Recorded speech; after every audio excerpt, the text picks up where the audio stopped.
Matsumura. Welcome. Great. Thank you very much. I'm very excited to be here. This is a wonderful occasion. I'm a huge fan of Russian cryptography. Super powerful mathematics, many PhDs, and I've heard great things about Skolkovo, possibly the source of great intellectual property for Ethereum blockchain, among other very important projects. So just a quick shout out to Alex Mashinsky, definitely a visionary founder. Full disclosure, I'm advising Alex with Celsius. Great project. Today I'm going to talk about global capital markets for cryptocurrency in what I call planet blockchain. So there's a huge economic milestone that's been achieved inside of the cryptocurrency, what I call the crypto ball. Huge economic milestone fairly recently. This is an old slide. Old slide. So, you know, Bitcoin getting 19,000. That's pretty amazing. So, you know, it's a huge achievement. Here are the number of countries with circulating currencies that are bigger than Bitcoin. I think Mexico is scratched off of this. It's already knocking off more and more countries. If you want to check it for yourself, you can go to this URL, and it describes what the current ranking of Bitcoin is in world currencies. So it's a pretty tremendous achievement. I think this bodes very well. People ask me the question of, will Bitcoin go up or will it go down? The answer is yes. But it will go up. And here's the thesis. My thesis is this is the largest wealth transfer that any of us will experience in our lifetimes. So, a little bit about me. Since I joined Sun Microsystems in 1995 as a Java evangelist, I've been working on open source software since this time. I've been working on venture capital, 25 years in Silicon Valley, developer marketing, open source software. I was an LP with Focus Ventures, a mezzanine stage fund, $800 million US under management, 9 IPOs, 44 exits. Recently joined as an LP for Pantera Capital, $100 million ICO fund, and a co-founder of the Evercoin cryptocurrency exchange. This is what Evercoin looks like. It's a very simple exchange. It's not unlike a Shapeshift. Feel free to enjoy this exchange. So this is Dorian Satoshi Nakamoto. We have no actual picture of Satoshi Nakamoto, so Dorian will have to do. And I've been reading a book, actually listening to an audiobook called The Book of Satoshi.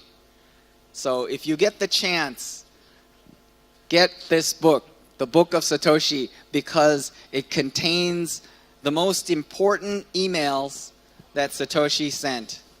And it contains Satoshi's words of wisdom. And this gives you this huge insight into what has happened. What has happened is that he has disintermediated the third party, which is essentially created trustless transactions. There's no requirement in his design for any centralized trust player. That is a fundamental construct. And what he called his white paper Bitcoin is peer-to-peer open source money. This is the deepest little passage because every single word is carrying a huge punch, which is open source money. That is unprecedented. I spent 25 years working on open source software. Open source software has consumed the entire software industry.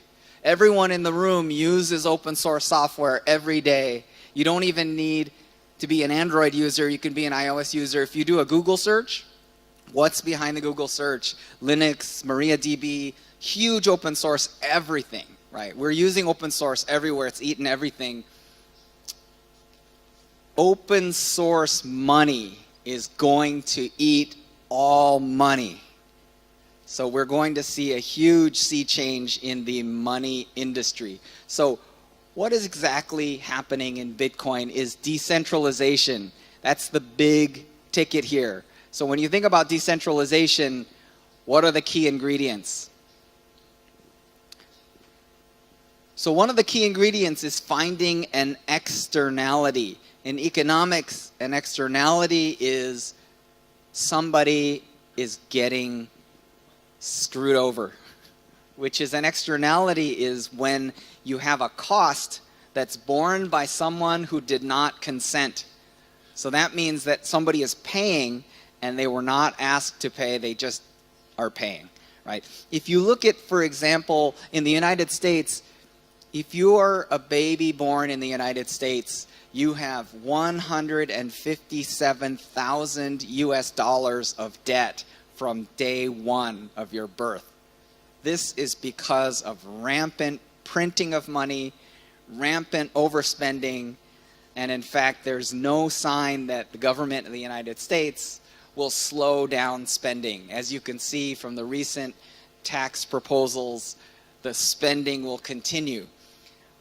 During 2008 timeframe with the crash of Lehman Brothers, the United States government purchased $1 trillion worth of toxic assets. Credit default swaps, mortgage-backed derivative securities, and what is downstream of that is a decrease in trust. So the entirety of all of the phenomenon that we're seeing connects all the way back to trust. And the question becomes, who can we trust? And what is proven is that the people no longer trust central banking. According to Gallup, a survey organization, trust in banks has moved from 60% of US citizens down to 30% of US citizens. That is a major decline in trust. And if you look at the total value of banks, the market capitalization of the top 50 banks on the earth is $71 trillion. So if you look at the entire value of the crypto ball, it represents about 0.5% of that value.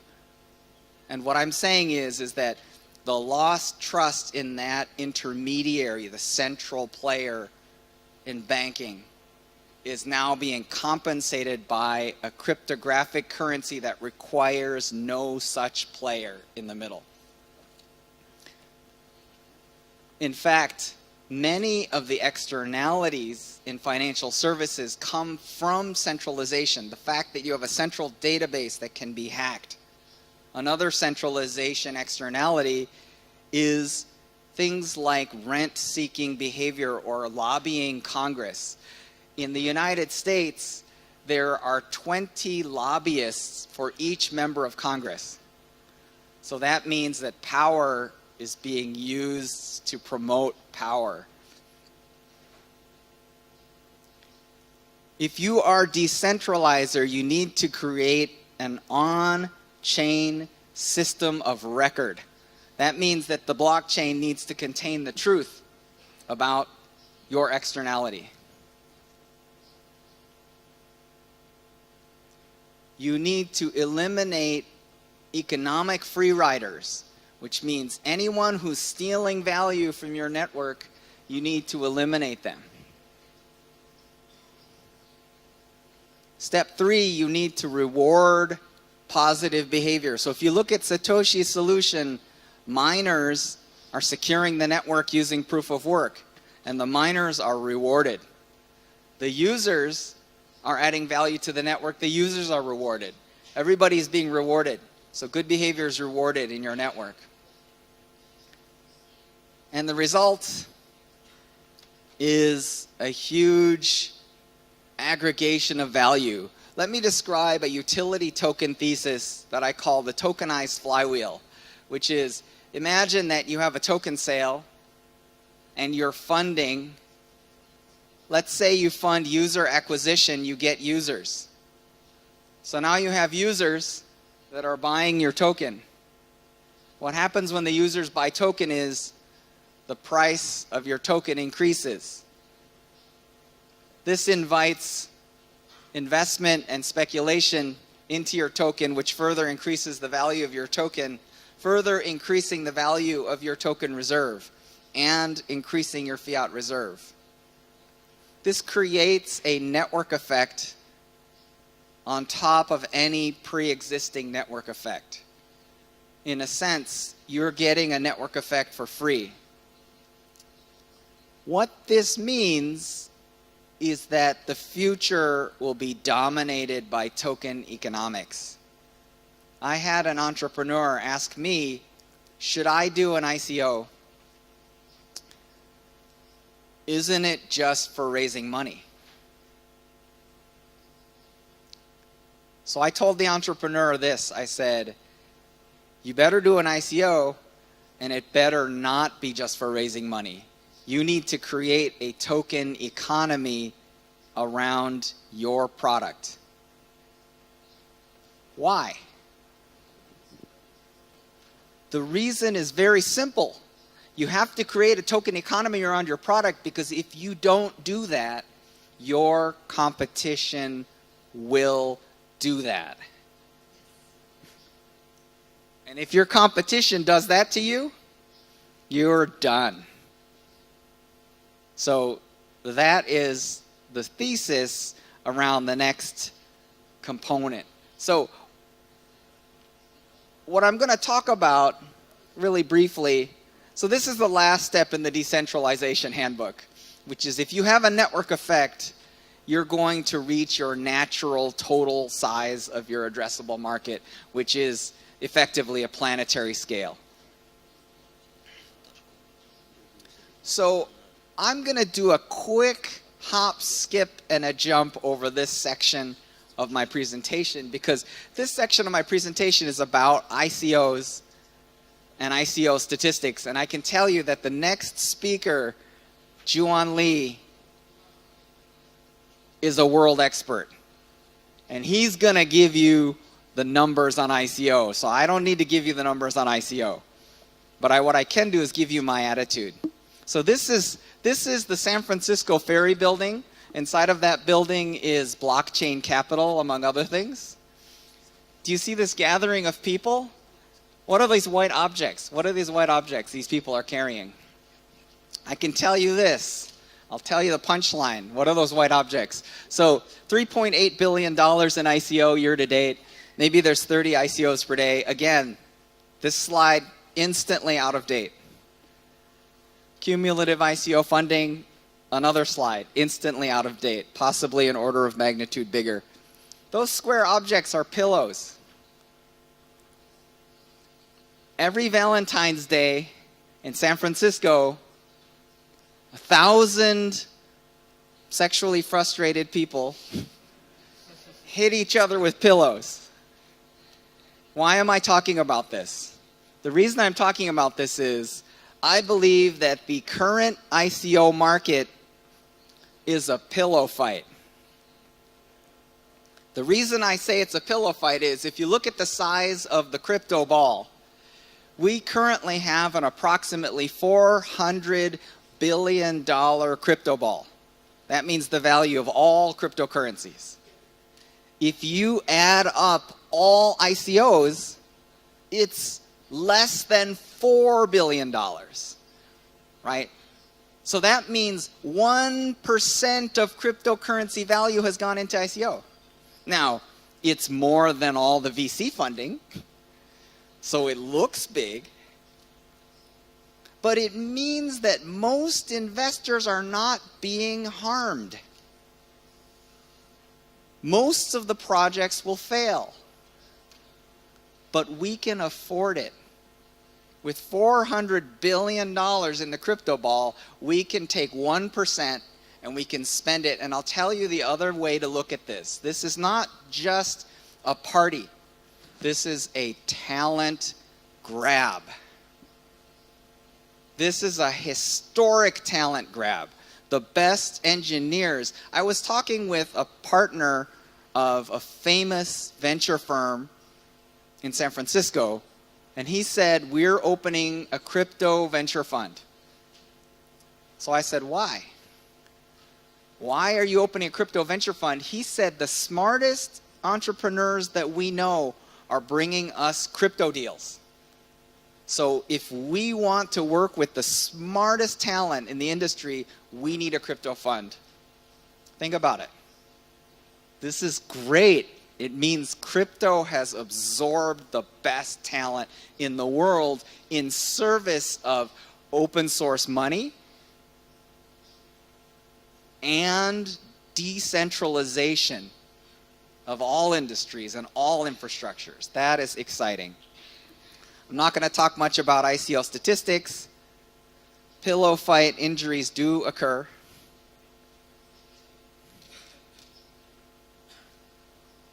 People have a good time.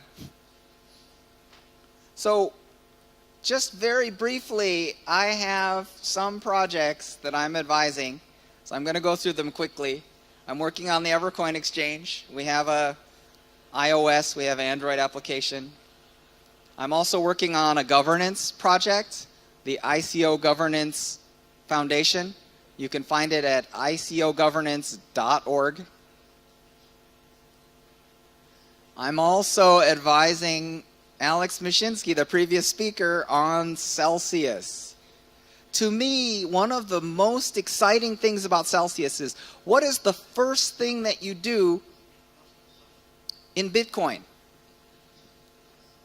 So for most people, I tell them, go to Coinbase, buy Bitcoin.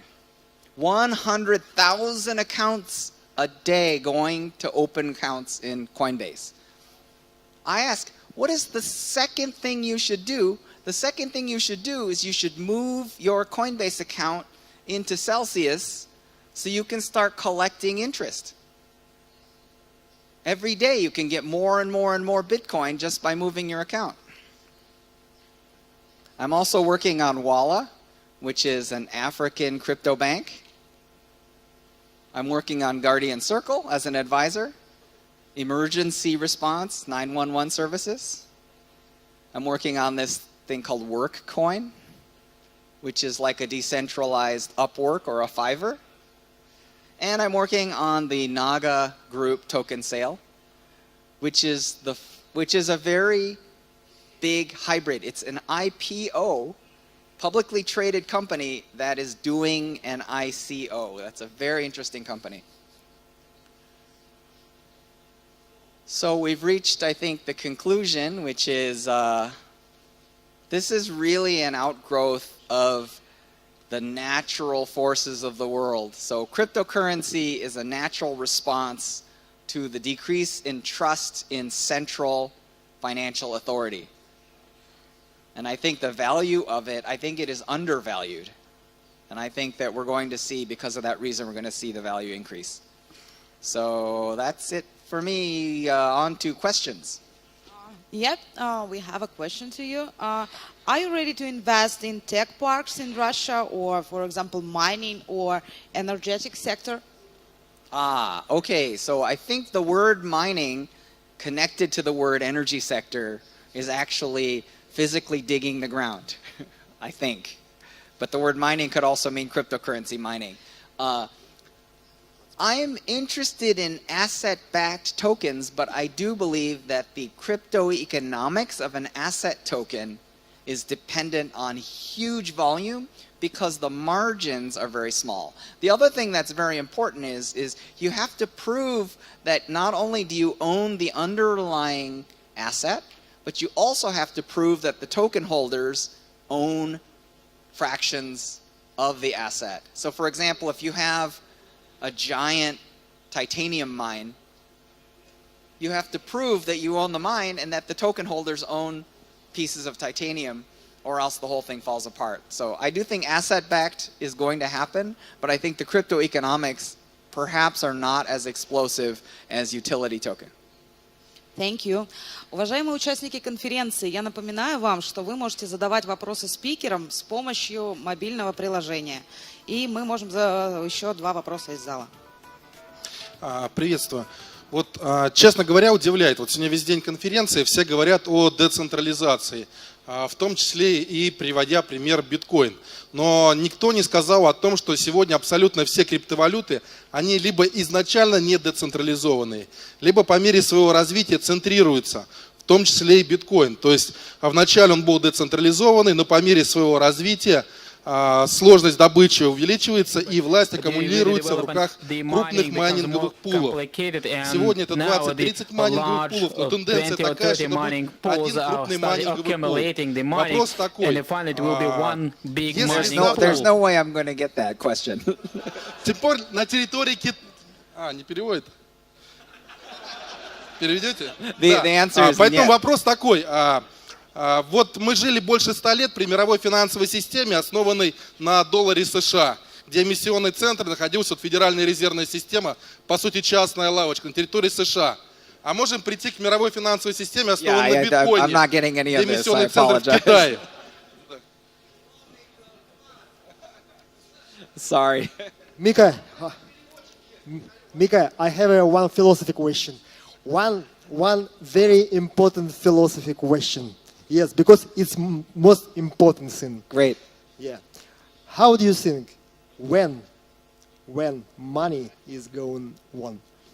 Wait, when is money? When? When mining Oh, will over? When is mining Yeah. going? Money. When is Money. money going away? When is money going away? Well, money performs several functions: storing value, it provides a payment function, it provides a unit of account, right? So the point is the following, is timing markets is very difficult, but I think philosophically money should go away. And why should money go away? Because capitalism appears to be eating itself. And it is eating itself because if you think about open source money is about commoditization. And it's a race to serve, which creates an incredible dynamic of competition for the best money. And the best money is basically open source and free money. So thank you very much. Juan Lee is next. We have one more question. Oh, one more question. That long, big, huge question from Russia. I will do the translating, Miko. So the Okay. summary of the question was, isn't the concentration of the mining resulting in Bitcoin not being a decentralized currency? Because he's basically saying that if we're going to go down from 30 to 20 to one pool, can't they basically hijack the chain anywhere they want? Yes, that is a fantastic question. One of the things that if you read the book of Satoshi, what you will learn is that Satoshi was not thinking about ASIC mining. At least it does not appear. He was thinking about desktop mining like Napster or like Skype, or he was thinking more about users mining. And so what's happened with ASIC mining is professional miners, Chinese miners, huge asymmetries and centralization. So my point would be this, which is that it isn't about Bitcoin. It's about open source money. And the reason I say so is, for example, if you look at Bitcoin Gold has restored GPU mining. And it's actually an ASIC resistant algorithm, right? So the question then becomes, if the miners start attacking the network with 51% of hash power, the entire network will migrate to Bitcoin Gold in order to destroy the centralized power. So the point I'm making is it's not about the thing that is called Bitcoin. It's about the entire crypto ball offering many choices, because the centralization of mining power is an externality, which is that the miners are trying to create centralization, but the users can resist. The users can resist by devaluing a currency in which they are being disenfranchised. So if you're losing, you're going to move. And if you're winning, you're going to stay. So Okay. it's about open source money. Yeah. Thank you. Thanks, Miko.